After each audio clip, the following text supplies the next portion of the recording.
Ivan si bodoh dan 3 ujian raja. Di sebuah desa kecil di negeri Rusia yang luas dan bersalju, hiduplah seorang pemuda bernama Ivan. Orang-orang memanggilnya Ivan si bodoh, karena ia berbeda dari saudara-saudaranya. Saat orang lain mencari harta dan kemuliaan, Ivan malah sibuk membantu nenek-nenek menyalakan api, memberi makan ayam tetangga, atau menanam bunga liar di ladang kosong. Namun di balik kesederhanaannya, Ivan memiliki sesuatu yang langka, hati yang tulus, dan pikiran yang jernih. Suatu hari, Raja mengeluarkan pengumuman, siapapun yang bisa menyelesaikan 3 tantangan, akan diberi hadiah emas dan kehormatan. 2 saudara Ivan, Peter yang licik, dan Boris yang sombong, langsung berangkat. Ivan pun ikut, meski semua orang menertawakannya. Tantangan pertama, menjawab pertanyaan aneh Raja. Raja duduk di singgasananya, menatap ketiga bersaudara. Pertama, katakan padaku, apa yang paling berharga di dunia ini, namun tak bisa dimiliki oleh Raja? Peter menjawab,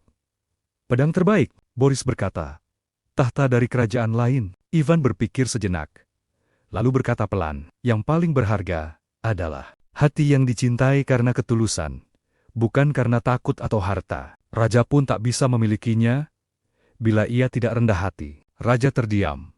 Tak ada yang berani berkata seperti itu, tapi hatinya tersentuh. Tantangan kedua, menyelesaikan masalah tanpa kekerasan. Raja membawa mereka ke desa yang bertengkar karena sungai yang mengering. Peter menyuruh orang menggali sumur dengan cambuk. Boris menyuruh tentara mengambil air dari desa lain. Ivan justru duduk bersama para warga, mendengar satu persatu, lalu mengajak mereka membersihkan sungai yang tersumbat sampah.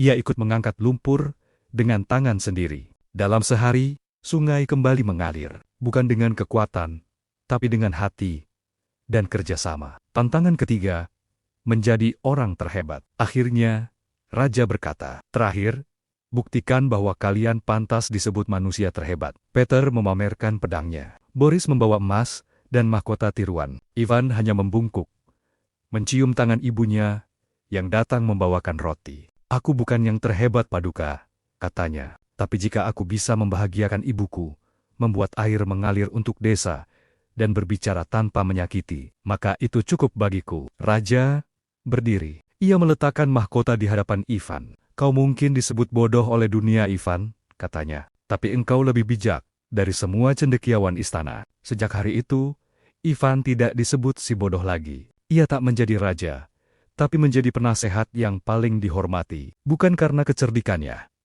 tapi karena kesederhanaannya yang memancarkan kebijaksanaan. Sebab, dalam dunia yang penuh tipu daya, kadang yang paling bodoh adalah yang paling tahu makna hidup.